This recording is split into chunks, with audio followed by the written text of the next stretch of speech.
What are the two key skills for minimizing resistance and optimizing alignment in backstroke?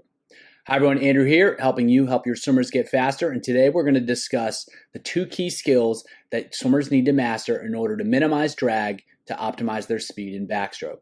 So swimmers need to maintain great horizontal alignment. They need to be horizontal in the water as they move through the water, and they need to maintain great lateral alignment in terms of not swaying side to side, again, as they move through the water. If swimmers can optimize and improve these two skills, they're going to swim faster, even if they don't improve the amount of propulsion they create.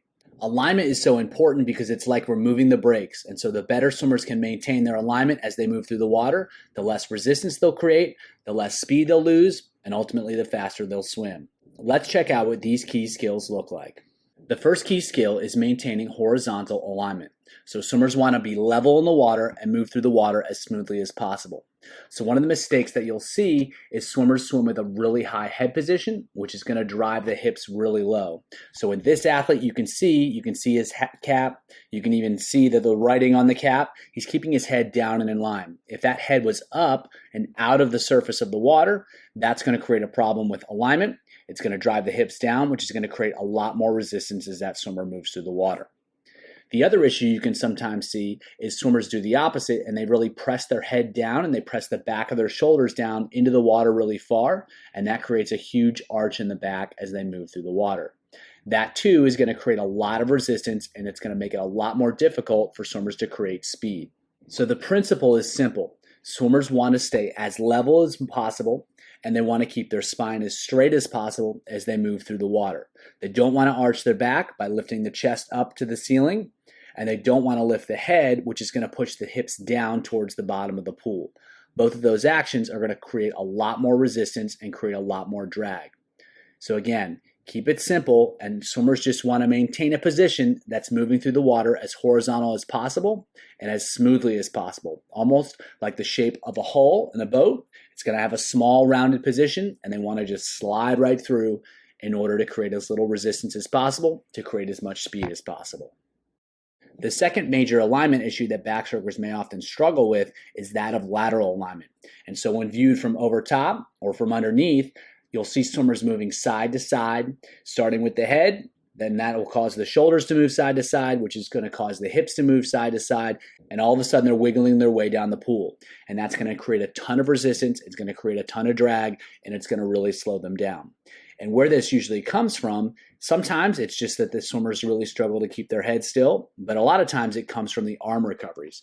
And so what we'll watch here is two swimmers who do have excellent arm recoveries, and you can see how the hands enter about shoulder width or maybe even a little bit wider, and that's going to minimize the amount of lateral alignment issues that they have. Now just imagine that these arms are coming over the top and they're entering way behind the head. So the momentum of the arm is going to move the head to the side, it's going to move the shoulders to the side, and that's going to lead to the hips moving from side to side and cause all sorts of problems. So really great lateral alignment often comes from having really clean and really direct arm recoveries. So you can see in these swimmers, they're coming right over the top. The hand is entering about shoulder width or maybe a little bit wider.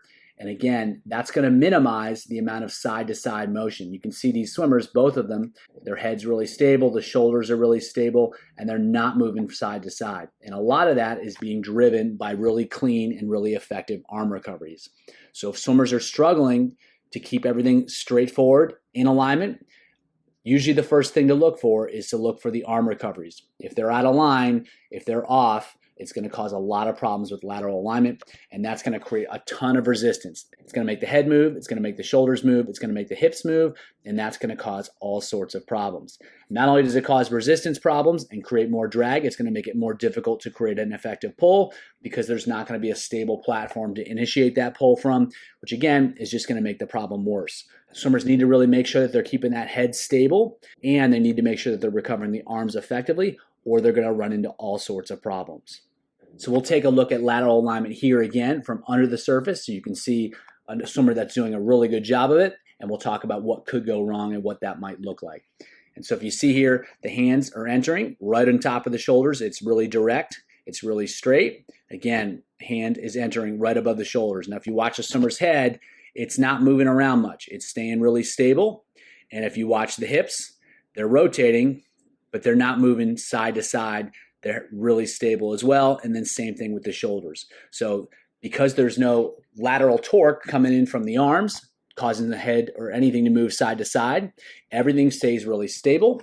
Everything stays really direct. And so this swimmer is not creating any unnecessary drag by moving the head side to side, by moving the shoulders side to side, moving the hips side to side, and disrupting lateral alignment. They're doing a really good job of entering directly and making sure that everything is moving forwards as opposed to side. And as a result, they're going to create a lot less resistance, which is going to create a lot more speed, and it's going to improve their endurance because they're using less energy to move forward, which is going to allow for more energy to be used to create speed. So backstroke alignment is ultimately simple. Swimmers need to stay level and they need to move directly through the surface. Once you identify what the real issue is, it becomes pretty simple to get swimmers in the right position. They just need to get their head in line horizontally. They need to avoid arching the back and pressing the shoulders back into the water. And they need to make sure that their arm recoveries are direct so that they're not causing any sort of lateral issues. As with most skills, creating change is going to be a lot easier and a lot more effective when you take a simple approach to what's happening when swimmers move through the water. So I hope that was helpful. And as always, keep it simple.